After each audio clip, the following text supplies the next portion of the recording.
சொல்லு நேராடு இந்த மலைக்கு நேரம் அதில் ஆப்போசிட் மலையாடு வீடியோ தான் சும்மா சரி தெரியாது அதுதான் மோசம் இருக்காது நிற்கட்டும்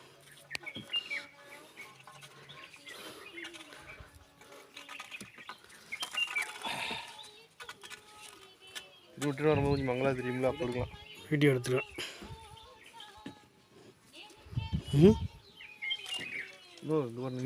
அந்த உச்சி எடுத்துக்கிட்டு தான் இருக்கா ஃபோட்டோ இல்லை வீடியோ அதில் லைட்டாக சொல்ல தானே வரணுடைய லைட்டாக வர கொஞ்சம் எடுத்துட்டேன் அவ்வளோதான் கொஞ்சம்